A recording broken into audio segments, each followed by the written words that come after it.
I didn't notice I was burned out. I just thought I was falling behind. That's how burnout often begins, not with a crash, but with a slow erosion. One missed lunch break becomes a pattern. One 12-hour sprint becomes the new norm. One tweak to the model turns into 3 a.m. As analysts, we pride ourselves on being accurate, efficient, and valuable. But there's a paradox. The more valuable your skill, the more invisible your stress can become. Burnout isn't just being tired.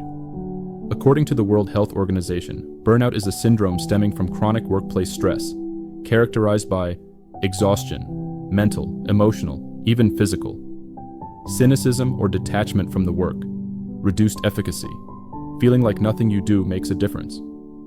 Sound familiar?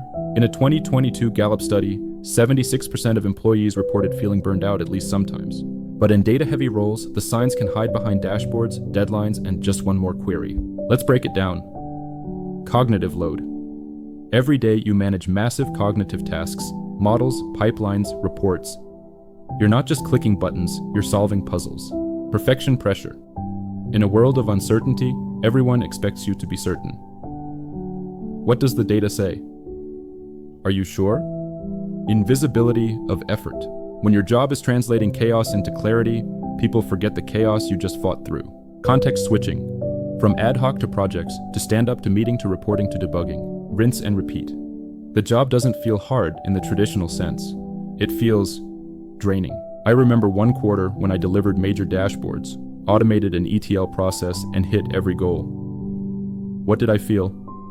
Not pride, numbness. I wasn't celebrating.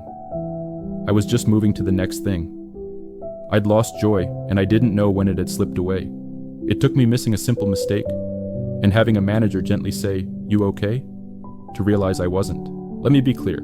Burnout is not a personal failure. It's a systemic response to chronic overextension without recovery. In fact, burnout is common in high-achieving, high-accountability roles, which describes most analysts I know. You are trained to make things better. Burnout says, "You're broken." But that's a lie. You're not broken. The system around you is. A Harvard Business Review study found that high performers who routinely overwork see a decline in creative problem solving by up to 25% after prolonged stress. Another from the American Psychological Association showed that rested teams made better decisions with 40% fewer errors because clarity doesn't come from chaos. If we, as analysts, trust data, why ignore what it says about ourselves? So what can we do? 1. Redefine breaks as strategic. Instead of 4 hours of slogging, use the Pomodoro technique. 25 minutes of work, 5 minutes of rest. Cognitive science says our brain peaks and bursts. 2. Build good enough mindsets. Your model doesn't have to be perfect. It needs to be useful. Adopt the mindset of MVPs, minimum viable products, even in analysis. 3. Say no with data. Track your work in simple logs. When overloaded, show your manager. I've handled X dashboards, Y queries, and Z fixes this week. Adding more would reduce quality. Use your own tools to guard your time. 4. Build analytical allies. You're not alone. Find others who get the pressure. Weekly 15-minute vent check-in sessions help normalize boundaries and share recovery tactics. Burnout doesn't announce itself. It creeps in, disguised as productivity. Rest is not the enemy of output. Boundaries are not resistance. They're resilience. Your worth is not in dashboards delivered or queries cleaned. You are not just a function. You are a force. So pause. Protect your energy.